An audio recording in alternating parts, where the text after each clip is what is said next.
Hi there, and welcome to Module 4. Up to this point in previous modules, we have examined an inequity framework that systematically creates opportunity gaps for various populations and have done an in-depth self-analysis of our backgrounds and biases. Then you had an overview of state and national policy that seeks to address inequities in schools. The efforts so far are to see that schools can perpetuate inequities through policy and action, even though they are intent to the best outcomes for their students. It doesn't always work out that way. In Module 4, we will begin the process of analyzing data specific to your school or data provided for you if you don't have access to your own school's data.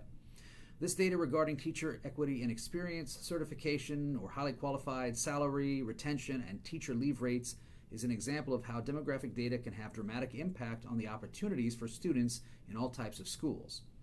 In your discussion this week, you are given 6 areas of teacher demographics in a building and asked to discuss how these areas of experience, mentoring, salary, and retention have consequences for students. Discuss within your post and groups some specific opportunity gaps that exist as a result of the data presented in your school.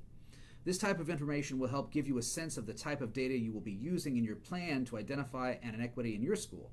You may be looking at other data, not just teacher qualifications, to make this decision. Over the next 2 weeks, you will develop and present a plan to some inequity in your school.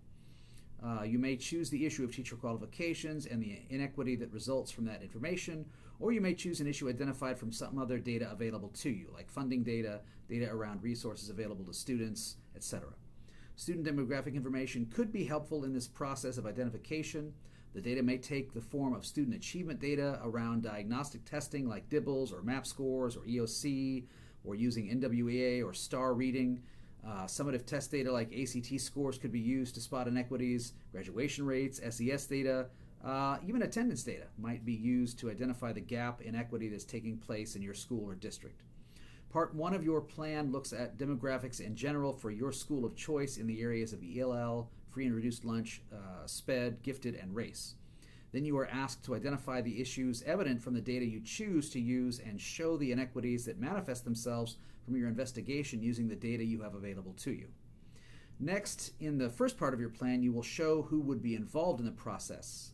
So what stakeholders would you involve, why would you involve them, and you're going to show how your strategic planning process would be structured.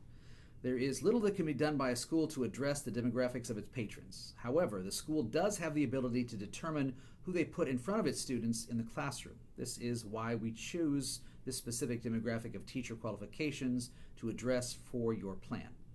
We will complete the plan in Module 5. Module 4 concludes with a summary video that shows how a DC school took a strategic approach to addressing the deficits of its ELL population by looking for patterns in the data and engaging the base of its stakeholders to make dramatic improvements that addressed the inequities faced by those ELL students.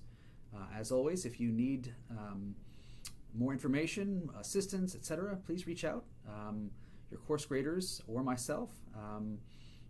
Email through Canvas. My cell phone, if you would like to text me, is 660-254-4424. Take care, have a great week, and I'll talk to you soon.